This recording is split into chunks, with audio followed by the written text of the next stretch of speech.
I look at recycling as repurposing and finding another way to use something that you no longer need. Recycling can be an intimidating topic, as it takes time to understand the products that can and can't go into certain bins.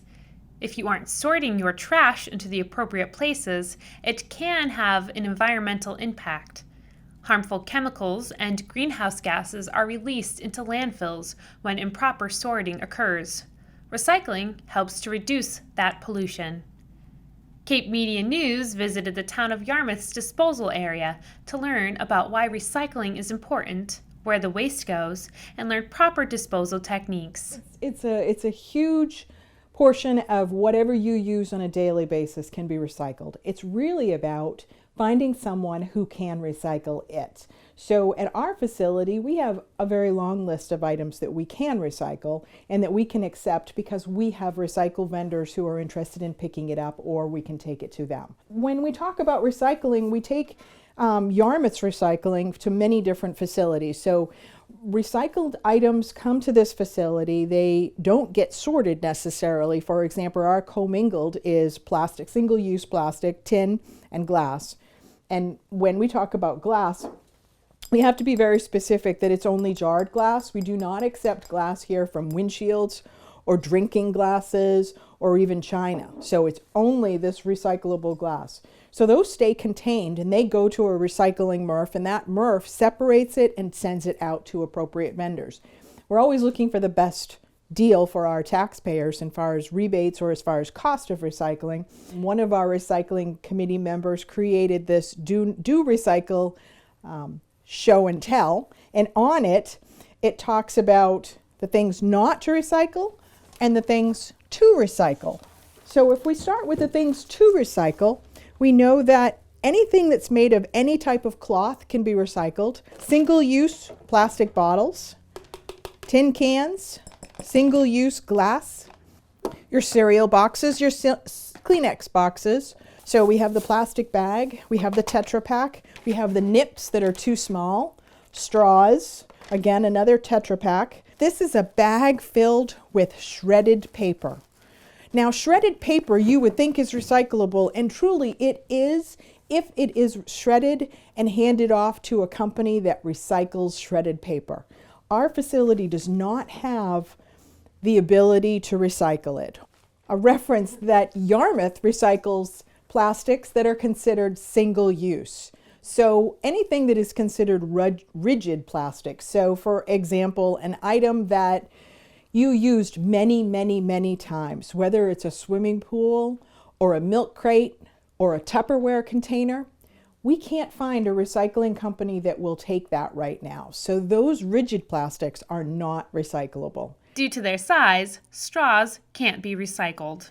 Items that a lot of people tend to think are recyclable are items like straws. They're not recyclable. Most of the time, recycling items go up a conveyor belt, and anything that's less than, and I don't know the exact dimensions, but it's very small, and straws fit into that category, fall between the cracks of the conveyor belt, and they end up in the garbage.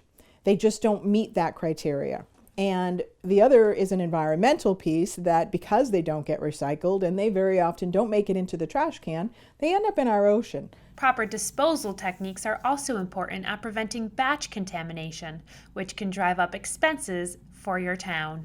So the higher the contamination, the higher the fees and the costs associated with taking care of the recyclables, because people have to sort them. They're not always sorted by machinery, and then the output is the larger amount of contamination means that it needs to be resorted and reseparated and placed in another facility, and somebody's got to pay for it. So when I first started here about 5 years ago, recycling didn't cost anything. Our commingled was $0. Now it's up to $125 a ton. Now, most of us who are environmentally conscious say it's worth it.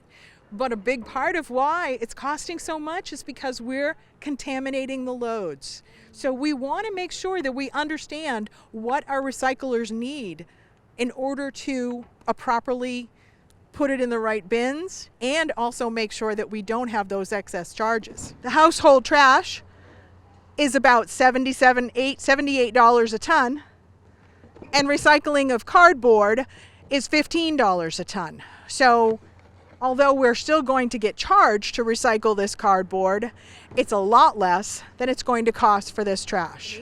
Right now we have 2 recycling companies that accept our newspapers. They actually send us a rebate. So newspapers have a value of $65 a ton. So that means that money comes back to the town of Yarmouth, and it's actually used for capital items. So we are very grateful that we get an opportunity to put it into a specific account. And when we ask for something on the capital list, usually we have, if there's any money in that account, we have the ability to say, well, we have some rebate funds in our recycling account, and they allow us to use those funds. Other items that can't be recycled include products that have had food on them, such as paper plates, tissues, and paper towels. Residue that could possibly grow bacteria and contaminate the load may be left behind. Yarmouth residents visiting the facility lent their trash for a learning opportunity. So I'm just going to pull things out of the bag and we'll talk about whether they're recyclable or not. So the first thing here is a nice gallon water jug, and that is absolutely recyclable in our commingled container. We have a bottle of wine, absolutely recyclable. And this was also in the bag. Looks like the trick-or-treaters got it. It's not recyclable. The paper could potentially go into our paper recycling, but this plastic bag from the Hershey's bars is not recyclable. K-cups. K-cups may be recyclable somewhere else, but not here in Yarmouth. We just don't have the ability to recycle them. You can see there's still a lot of food residue in there, and although it's closed, and I know I hesitate to ask people to use more water, but I definitely think that we need to get more of the food products out of our plastic. This container is not a single use. You use this container over and over again. So it is not recyclable at our facility in Commingled. And here is a Rubbermaid container. Again, it is not single use. So I think the real message to get home to people is that single use is really important. You're only going to use it once and then you're going to get rid of it. That is the material that's typically going to be recycled at this facility. Are you looking to get rid of some magazines or textiles? Don't throw them in the garbage. They can be recycled too. So this is our magazine swap shed. So we're kind of excited about this. Our staff takes a lot of pride in keeping it neat and clean. It means that when you have magazines that you no longer want and you've already read them, you can drop them off here and you can take a look around and see if there's anything you'd like to take in its substitute. The town of Yarmouth has several of these linen containers, and we're very lucky to have so many vendors who are so interested in collecting items from our very generous community. These containers will accept either clothes or shoes, and these containers right here and behind me.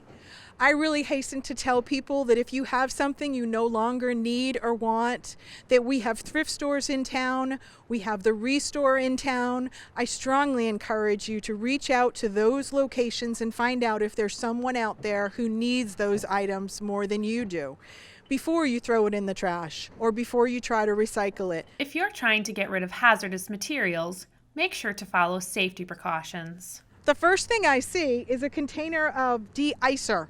Now it says it's windshield washer fluid, but strangely enough, I don't think it really is. So it has a note on it that says Drano. So when you're throwing something into the trash, please remember that if it's hazardous, it needs to go to the hazardous waste collection.